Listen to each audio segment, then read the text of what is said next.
Okay, Fabrice Du Welz, welcome back to Mystic and Severe. Welcome. I'm happy to Yes, be back. amazing. And so you've got this terrific new movie called how do I say it? Maldoror. My pronunciation's wrong. Maldoror. Okay, thank you. So please tell people the plot of the film. Well, plot. I don't know if there is a plot. It's an investigation film. It's based on true facts. Um, a terrible story that hit Belgium mid 90s. Homo exploit the country. It's very complex, very long story, very difficult to deal with. And I was 20 at the moment when that story happened in Belgium, and even I was very young, but I was at the time very concentrated and focused on the idea to make a movie one day about that story because it's so wide and insane. And finally, almost 25 years after, I decided to embrace it and to make it. Of course, we made a lot of simplification about the story because at the time, there is three different force of police who fighting against. So you need to understand perfectly and clearly the context, and then you can move forward through the story and the investigation. But in fact, it's not very something new. It's just a man alone trying to find the system. So Okay, and I was interested in learning that when you saw Once Upon a Time in Hollywood, you sort of were able to connect some dots as to how to tackle this creatively. Is that more or less correct? yeah, well, I'm in love deeply with that movie. I saw that movie many, many, many times. I was obsessed with the movie when it gets a release, and for me, it's the great Tarantino film. It's really something. But beside that, I I was something connect in my mind, and I say, well, with the power of cinema, you can heal wounds, you can transcend the reality, the basic reality of a terrible story, just like the Dutroux case in Belgium, for example. So I decide to, of course, to study the context and try to be very clear, at least for the beginning of the film, mid until the mid of the beginning of the second hour. But then I can invent, I can try to reach my intention and try to find, try to find a kind of a catharsis in a way. And I think of course, the movie are completely different from Once Upon a Time in Hollywood, but that's why I love so much Once Upon a Time in Hollywood, I love it. among a lot of other things. But I think there is a kind of fate, a secret fate in cinema that you can, with the power of cinema, you can heal. Yeah, you can heal yourself and you can heal the others. So I think it's That's great. that's great. And I also see sometimes on social media pictures with you and the great Abel Ferreira. And I was wondering, did you see him in Marty Supreme? And can I get your reaction to that? No, I didn't see Marty Supreme already, but I spent time with Abel Ferrara because we made a documentary together about Pasolini, and it's called La Passion according to Beatrice, and it's a kind of a portrait of Beatrice Dalle, the famous French actress who was in Betty Blue. And we made that several years ago, 2 years ago, and it's just like a journey through Italy, on the footsteps of Pasolini. And you must know that Ferrara lives in Rome. And finally, I met him, and he participated to the documentary and was very happy about the documentary about him and Beatrice and Pasolini. And so we connect a little bit, and of course I like him, but I didn't but he's an actor, he's a natural born actor. He's such a great character. It's amazing. He is amazing. Oh yeah, he's great. He's so cool. That and I didn't know about that documentary. Has that been released yet? Oh, I don't know, in the US, I don't think Yeah. so, but it was produced by Saint Laurent, but it was maybe I can send you a link or something. Oh, Okay, Yeah. bless. That would be very interesting. Okay, well, we'll talk about that offline. Anyways, so you're talking about this great story, and I talked to a friend of mine. I didn't know this tale, the real life tale behind your film, but a friend of mine did, and he said it was really a huge deal back in the day, and it's really interesting to hear how sort of alternative history was sort of the entry point for this iteration of the script to make it work. Were there previous scripts for this? Previous script, what do you mean? I mean, Did you try another like draft? we wrote a lot of different drafts for that Oh because yeah, it's a huge, yeah, it's 2 hour and 30 yeah. It's minutes a long film. Yeah. long film. Well, I hope it's not too Oh, boring. it's not boring. It's not. No, Yeah. yeah, but we try to balance. But we could add a lot more, in fact, because there is so many ramification and different plots and different background, and different milieu. As we said in French, there is the gendarmerie, there is the police, there is the prostitution area, there is the redneck, the Belgian redneck environment. There is so many different environment that you can deal and you can and dive into it. So, and there is so many layers in that story. It's we could have made a series, for example, but I wasn't very keen about that idea because, well, I believe in cinema first of all, and also I think when it succeeds, and I don't say it is, but we try very hard to succeed it. When a movie succeeds, it's enough. You reach a level of catharsis that you can deal with, and you can bring it to home and deal with it and think about it and digest slowly.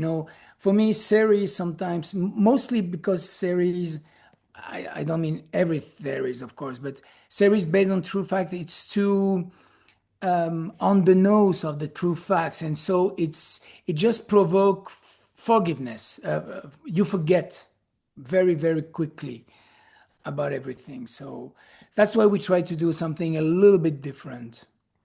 We try. Oh, I think it totally works. I noticed you also have a co-writer with Yeah. this, and as you've said, it's a very long film. But could you maybe distill to an extent who was responsible for what? Well, Domenico Laporta is my friend and my screenwriter, and well, Domenico wrote mostly the script, and I go on research. I made a lot of research, and I try to pick some moments into those research who can serve the script.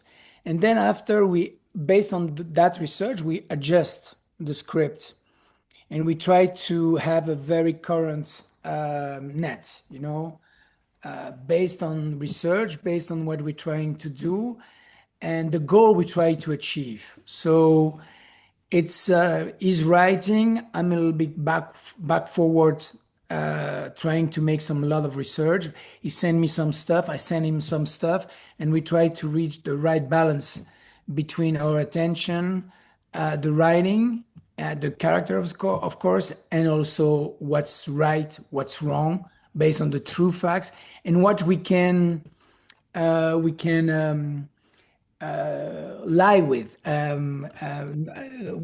don't know how you say that in English. We What you can, could get away with, maybe. yes, Yeah, that's right. Yeah, what we can reinvent based on true facts. I love it. Yeah. So your actors are all wonderful in this film, but I was especially entranced by the great Sergi Lopez. I love Mhm. Surat as well. Last year, love that movie. Um, how did you help him create such a menacing and memorable character? Well, it was quite easy, I have to say, because I know Sergi for a long time, and I love him as a person and as mostly as an actor. It's a great actor. He works a lot in Spain, but he used to work a lot in France, because he started his career in France with Harry, un ami qui vous veut du bien, the Dominic Moll movie, 2001, I think.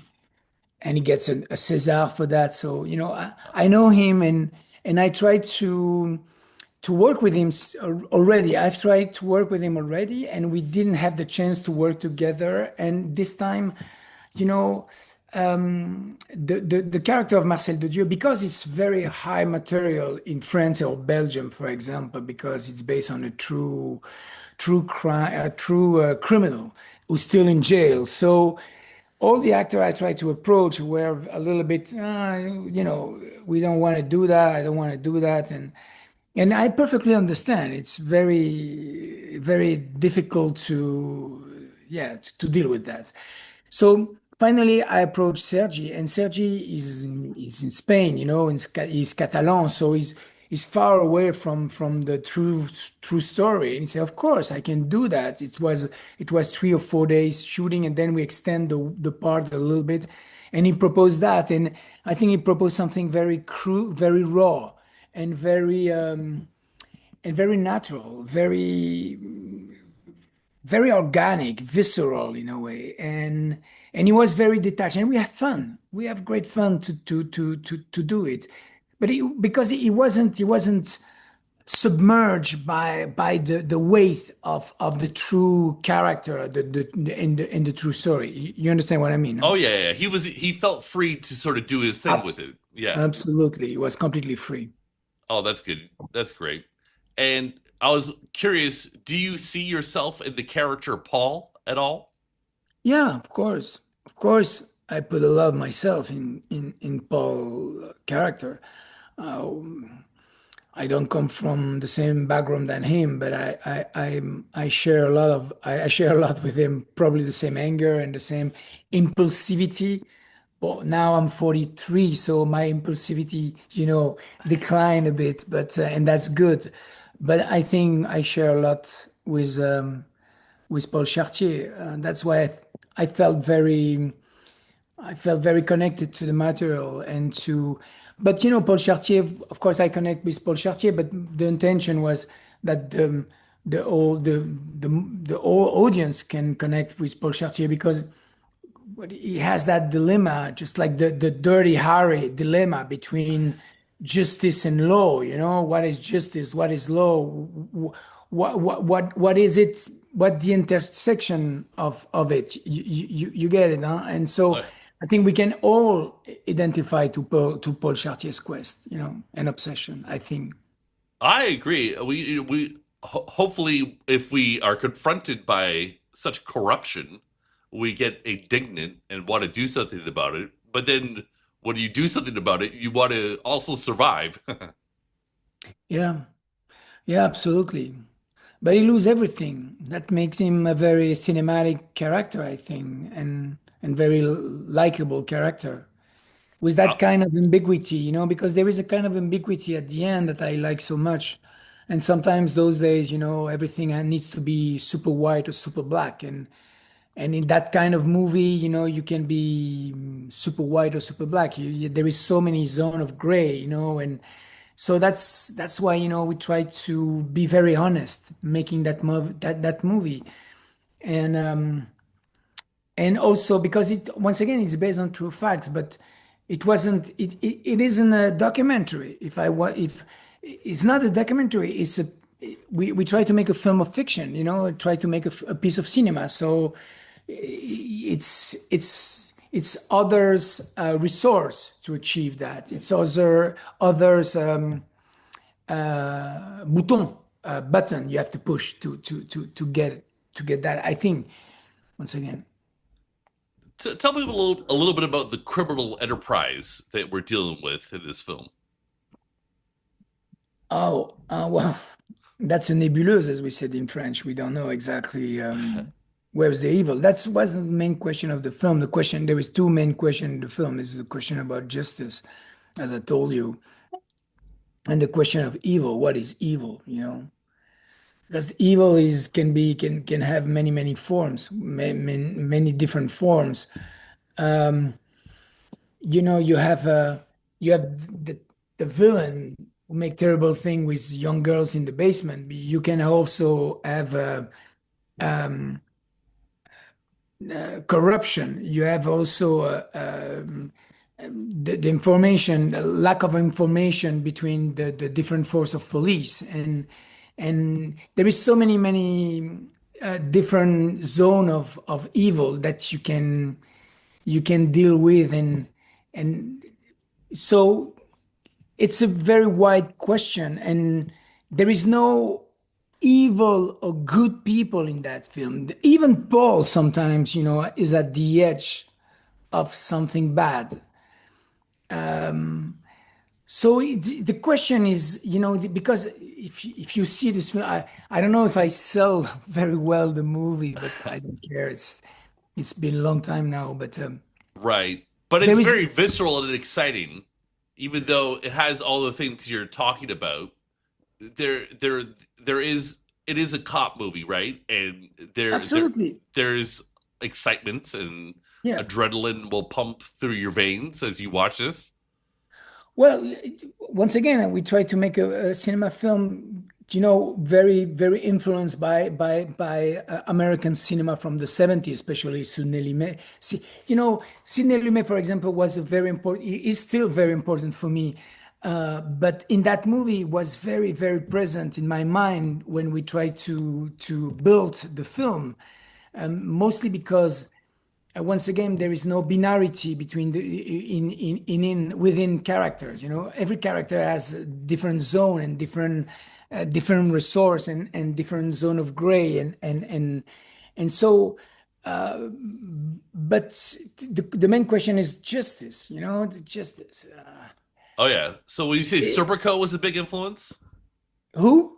Yeah, of Serpico, course, of course, yeah. of course. King of New York, Serpico, Oh yeah. a lot of different, Sidney Lumet film. But now I don't care about mostly about influence. Influence Right. as it's just because I'm a cinephile before being a filmmaker, so I have that among of references. But when I try to work, especially now, mostly now, I try to avoid any reference. But something my love of that kind of cinema, from especially American cinema from the 70s.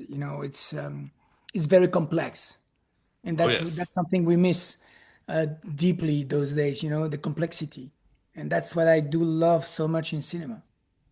I agree completely. So, like you said, this movie came out or premiered rather in Venice in 2024, and I was wondering, how did you feel? Maybe you don't remember exactly, but how did you feel going into the premiere, and how did you feel when the end credits rolled? Well, it's always great to go to a great film festival, just like Venice or Cannes or Toronto. It's always great feeling because just like being part of the club. You don't feel too much marginalized. You just like an outcast. Sometimes you have the presence, you have a lack, an illusion of consideration. That's that's good. That's good for the soul. That's good for the ego. That's good for the team. That's good for the film. So, but it's, now I'm fighting to get the money for my next film. So it's always the same circle, again and again and again. But Venice was great. It was great with me. It was my second time in Venice, and I love Venice. Okay, Fabrice Du Welz, thank you so much for your time. Is there a final thought you would like to end this interview with? No, thank you, Michael. It's see you next time with the next film, maybe. I hope so. All right. Well, thank you so much for your time. You're welcome. Take care.